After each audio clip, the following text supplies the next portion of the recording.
नमस्कार, मैं हूं आपके साथ मयंक। तो देखिए, जिस तरह से सऊदी और पाकिस्तान के बीच हाल ही में एक बड़ी डिफेंस डील हुई, उसको लेकर अब ईरान की तरफ से पहली बार एक बड़ा बयान सामने आया है। और ये बयान क्या है? ईरान के जो राष्ट्रपति हैं मसूद पेजिशकियान साहब, इन्होंने जो है बुधवार को न्यूयॉर्क में संयुक्त राष्ट्र महासभा को एड्रेस कर रहे थे। इस दौरान उन्होंने कहा कि पाकिस्तान और सऊदी अरब के बीच हुए ऐतिहासिक समझौते का ईरान जो है वो स्वागत करता है। उन्होंने इसे संपूर्ण क्षेत्रीय सुरक्षा सिस्टम की शुरुआत बताया है। यानी कि ईरान ने सऊदी और पाकिस्तान के बीच जो डिफेंस डील हुई, जिसमें यह कहा गया था कि एक देश पर हमला दोनों देशों पर हमला माना जाएगा, इस तरह से जो डील हुई, जो रियाद के अल यमामा पैलेस में हमने देखा था कि पाकिस्तान के प्रधानमंत्री शहबाज शरीफ वहाँ पहुँचे थे और क्राउन प्रिंस मोहम्मद बिन सलमान ने इसमें साइन किए थे। उसके बाद पूरी दुनिया की नज़रें इस बात पे थी कि ईरान की तरफ से इसको लेकर क्या कहा जाता है। और अब ईरान के राष्ट्रपति पेजिशकियान जो है, उन्होंने संयुक्त राष्ट्र संघ को वो कल एड्रेस कर रहे थे। उस दौरान उन्होंने इस समझौते का स्वागत किया और उन्होंने ये कहा कि कॉम्प्रहेंसिव रीजनल सिक्योरिटी सिस्टम की ये शुरुआत है। अब बड़ी गौर करने वाली बात यह है, जो इसमें ध्यान देने वाली बात यह है कि ईरान अगर सऊदी और पाकिस्तान के बीच हुए समझौते का स्वागत कर रहा है, तो क्या इस बयान को भारत के अगेंस्ट माना जाएगा? ऐसा बिल्कुल नहीं है। देखिए, ये बड़ी माइन्यूट चीज़ें हैं जिसको समझने की ज़रूरत है कि एक्सपर्ट इस बारे में क्या कह रहे हैं। इस डिफेंस डील का ईरान ने स्वागत क्यों किया, बात नंबर 1। और बात नंबर 2, भारत के परिप्रेक्ष्य में ईरान का, भारत को लेकर ईरान का क्या स्टैंड। देखिए, पहली जो सबसे बड़ी बात यह है कि ये जो डिफेंस डील हुई सऊदी और पाकिस्तान के बीच में, ये एक ऐसे समय पर हुई जब इजराइल ने कतर की राजधानी दोहा पर दिन दहाड़े अटैक किया था, हमास के नेताओं को निशाना बनाया था। और इस हमले के बाद जितने इस्लामिक देश हैं, मुस्लिम देश हैं, सब में ये बात कही जा रही थी कि क्या अब और मुस्लिम देशों पर हमला हो सकता है। ईरान की तरफ से ये वार्निंग दी गई थी सभी इस्लामिक और अरबियन कंट्रीज को कि अगर इजराइल को अभी नहीं रोका गया तो अगला नंबर आपका भी हो सकता है, इजराइल बाकी इस्लामिक देशों को निशाना बना सकता है। बेंजामिन नेतन्याहू की तरफ से भी ये बयान सामने आया कि जहां जहां हमास की लीडरशिप मौजूद है, हम उन सब देशों को निशाना बनाएंगे, आप या तो हमास के लीडर्स को बाहर करिए वरना हम हमला करेंगे।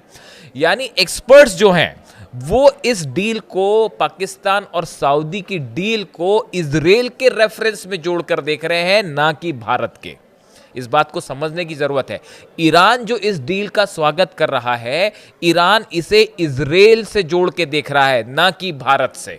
देखिए, मैं आपको कुछ बयान बताता हूं। दक्षिण एशिया मामलों के एक्सपर्ट हैं, माइकल कुगलमैन इनका नाम है।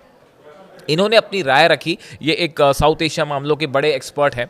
इन्होंने अपनी राय रखी। इनके मुताबिक यह समझौता, सऊदी और पाकिस्तान का समझौता, भारत सऊदी के रिश्तों पर असर नहीं डालेगा, क्योंकि दोनों देशों के बीच गहरे रणनीतिक और आर्थिक संबंध है।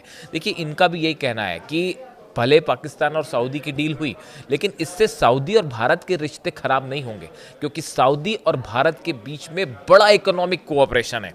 यही बात ईरान के बयान का भी यही मतलब निकाला जा रहा है।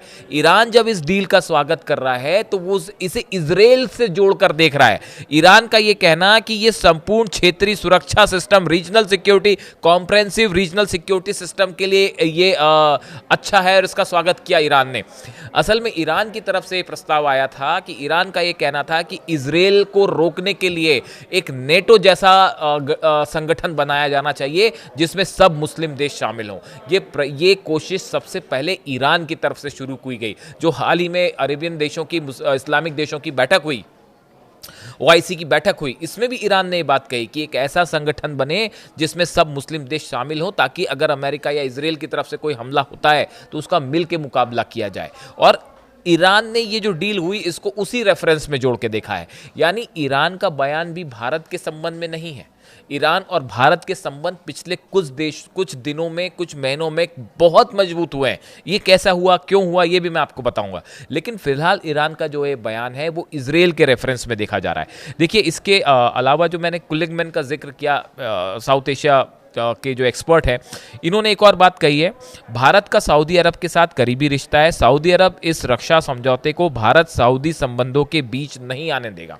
ये एक बड़ा बयान आया। इनका ये कहना है कि जो पाकिस्तान और सऊदी की डील हुई, इससे सऊदी और भारत के रिश्तों पर कोई खास असर नहीं पड़ेगा, क्योंकि आप देखिए ना सिर्फ स्ट्रैटेजिक रूप से बल्कि व्यापार के लेवल पे, इकोनॉमी के लेवल पे, ट्रेड के लेवल पे सऊदी जो है एक बड़ा पार्टनर है भारत का।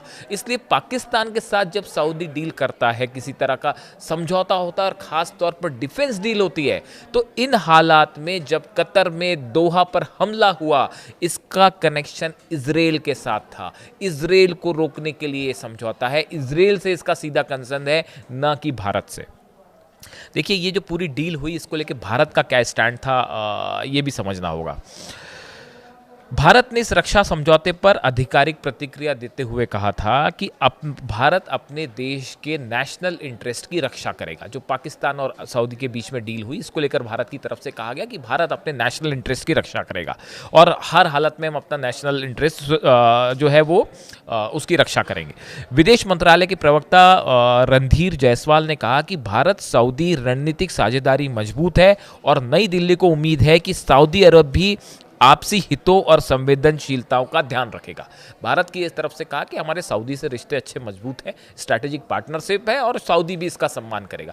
यानी देखिए ये जो एक्सपर्ट्स बता रहे हैं कि जो डील हुई सऊदी और पाक की, इस पाकिस्तान के साथ इस डील को, सऊदी और पाकिस्तान की डील को इजराइल के रेफरेंस में देखा जा रहा है, खासकर कतर पर हमले के बाद। और ईरान का बयान भी इसी संबंध में आया है। आप देखिए पिछले कुछ समय में भारत और ईरान के रिश्ते बहुत मजबूत हुए।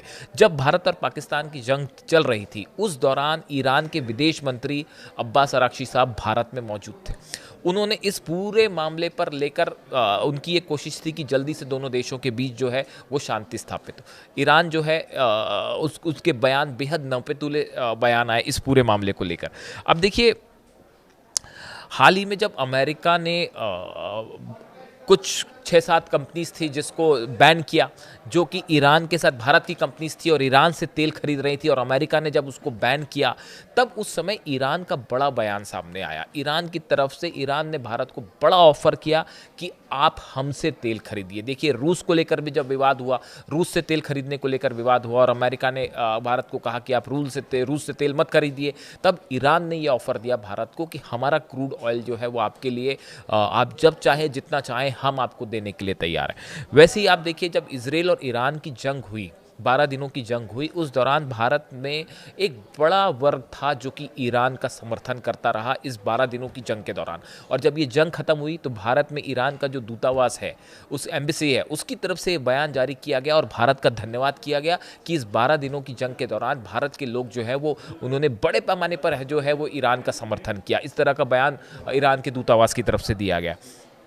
इसके पहले हमने देखा था कि अली खामेनी साहब की तरफ से, ये कुछ महीने पहले की बात है, मैंने इस पर वीडियो भी बनाया था। अली खामेनी साहब ने ये आदेश दिए, कुछ कंट्रीज़ का नाम गिनाया जिसमें भारत का भी नाम था कि इन देशों के साथ ईरान को अपने व्यापार को बढ़ाना चाहिए, अपने संबंध मजबूत करने चाहिए। उनमें भारत का नाम भी शामिल था, रूस का नाम भी शामिल था, चीन का नाम भी शामिल था। तो देखिए इन कंट्रीज़ के बीच में एक नया समीकरण बनता दिख रहा है, खासकर इजराइल और ईरान की जंग के बाद। और ये जो कतर पर हमला हुआ, दोहा पर जो हमला किया इजराइल ने, इसके बाद आप देखें इजराइल एक तरह से अगर आप मिडिल ईस्ट में देखें, सब देशों ने इजराइल की आलोचना करी, इजराइल अलग थलग पड़ता दिखाई दिया। इसमें बड़ी भूमिका ईरान की रही। ईरान ने ये प्रस्ताव रखा कि आप जो है सब देश एक हो जाए। अली खामेनी साहब ने कहा कि अगर यही वक्त है, आपको मिल के इजराइल के खिलाफ खड़ा होना होगा अगर आप इजराइल को रोकना चाहते हैं, आप गजा को बचाना चाहते हैं, फिलिस्तीन को बचाना चाहते हैं। तो ईरान का जो बयान आया है सामने,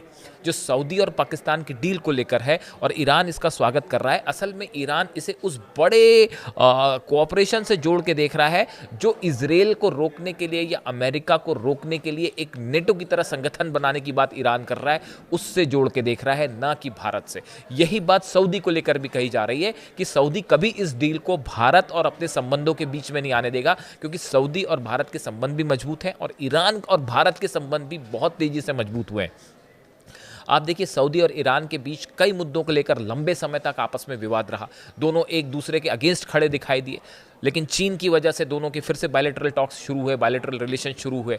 और अब जो है इस मुद्दे पर ईरान जो है वो कई मुद्दों पर ईरान ने सऊदी के साथ बातचीत शुरू की है, ये कहते हुए कि मुस्लिम देशों को एक साथ होना चाहिए अगर इजराइल को जवाब देना है तो। इसलिए ईरान का ये जो स्टैंड है, जो सऊदी और पाकिस्तान की डील का ईरान ने स्वागत किया, इसको बड़े सारे एक्सपर्ट इजराइल से जोड़ के देख रहे हैं, ना कि भारत के साथ। ये एक बड़ा एनालिसिस है इस पूरे मैटर का। इससे जुड़ी जो भी जानकारी होगी हम आप तक पहुंचाएंगे। Thank you so much.